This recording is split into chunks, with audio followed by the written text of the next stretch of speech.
In the last video, I go into detail on this plastic repair tool, the material, and identifying the plastic, mainly polypropylene.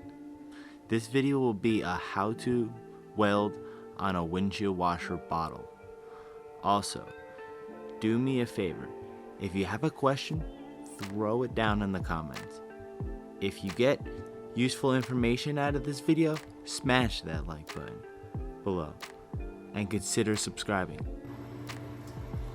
Okay, I forgot my little instruction manual to know what the temperature would be right to put it on for this to weld really nicely.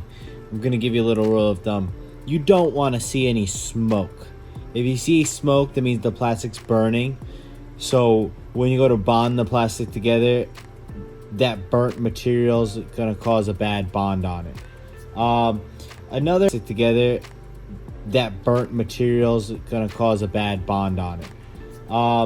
Another great rule of thumb with polypropylene plastic is that you do not necessarily need to sand it for the bond to happen at all. The only time I'd ever recommend sanding it is if you think that the surface is covered with a certain material that you want to just get away. Otherwise, this material will bond with itself as long as it's got the heat and the pressure. I already see this this thing already smoking up. Try not to get that mixed up because you want to tell what's smoking. You don't want it to smoke. All right, let's see if we get a good picture here.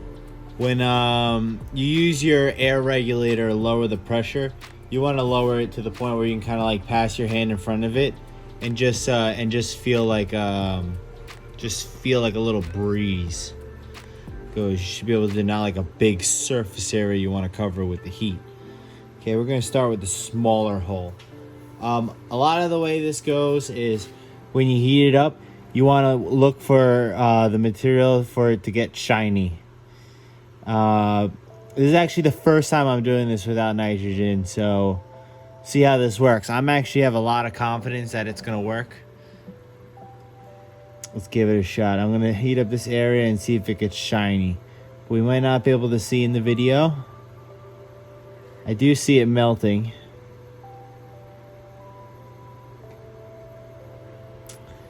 All right, it is getting shiny. I'm gonna get this whole area shiny so I can kind of explain a little bit and to show you that I'm not trying to burn it, like not have any smoke lift up. A lot of this, the way this really works, like the chemical equation this is supposed to work, is the heat plus the pressure of the two materials should cause it to bond. All right, so I know the whole plastic's probably hot, so I'll just go right over here and start my welding. I do want to heat up both them a little bit. I am going to come straight down on the rod. The plastic welders generally like in between. All right. When you stick the rod at the piece and you pull up, it should stick there and stay there. It actually is staying there. All right. I'm going to pull away because I don't want it to get too hot. Now I'm going to keep it downwards pressure. Approximately 1 pound of pressure going down.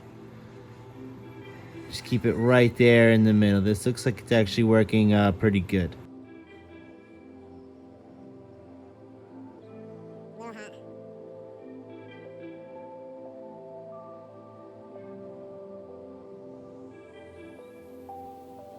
Okay, when I take this off, what I do is I heat up the end point. And then when it gets really clear at the end point, I spin it a couple times and spin it back and forth and pull away. Now, this spot looks like it was filled, not perfectly. A lot of heat. Now, I'm just using this as an example. This is my first shot on this. I'm gonna try with a bigger rod. It will cover this hole a lot better in case, you know, you're repairing a hole on windshield washer bottle that somebody drilled through.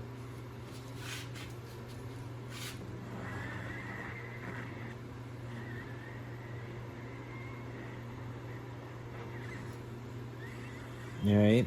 As long as you have both materials that shiny plastic and you can press it in.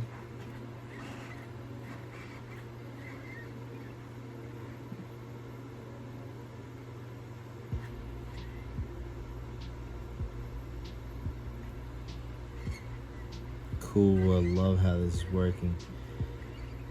No smoke.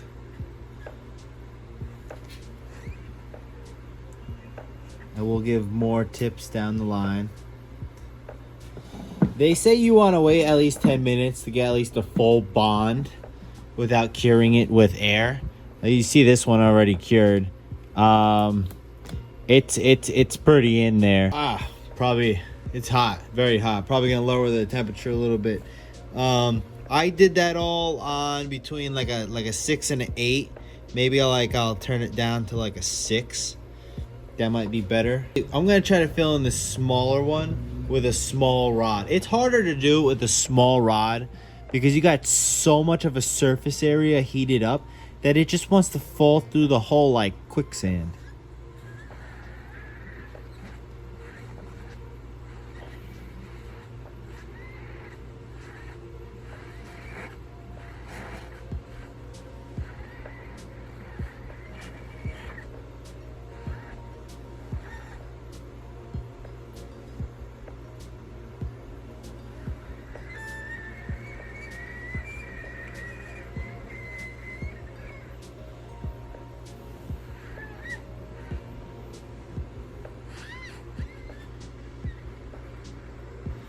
Now, if you were to say just heat up the rod material and push it into the base material of the windshield washer bottle, that might not be necessarily the strongest bond you can do, which is why I don't recommend it. You want to try to heat up both evenly. Now, there are predicaments where you might want to sorry, burn myself. I'm talking. Where you might want to just heat up just the rod and not the material. Maybe if the other side's painted and you don't want to burn it. When it comes down to that predicament, I'll show that in another video.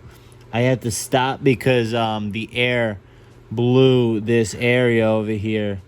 So if I were to continue, it'd probably just really sink in. So I'm going to let it cool down a little bit and then continue. Just reheat it right underneath there. I'll bring it right back up like that. Boom. Now, a lot of this is happening. It's heating up way too quickly because the air regulator is just way too high. And I thought I already had it low enough. But obviously that's not the case. In my opinion, this is a much better way of fixing plastic rather than gluing it.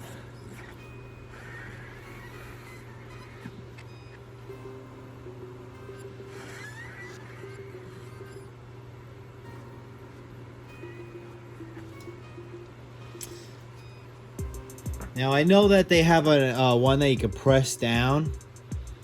But the problem when you press down and you heat up, like you press down here, and you got it touching and it starts burning with that smoke. That smoke is like a bad plastic. It's like a weak plastic. So once you start using it to weld, like melt weld, and it starts burning like that, you won't have a strong weld. In cases like over here, let me see in the video, where it's not like a high surface area, you can kind of like heat it up really quickly, turn it to its side, and massage it down. It's really nice if you had the nitrogen, because the nitrogen would ultimately stop it from smoking right away, which is kind of cool, because in the presence of nitrogen, there's the absence of oxygen. And oxygen's that one thing that will start a fire or smoke in this case. This one's still drying over here while it's still hot.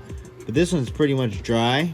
And I can tell you what, It's so freaking hard in there that I already know how this works. What I want to do is cut a piece of this off and weld it back on. This will be like a first video on fixing the plastic, because there's so many different types of theories and ways to fix the plastic and different predicaments you'll come into and different type of techniques you want and you can come up with, and I'll give you some ideas in different videos.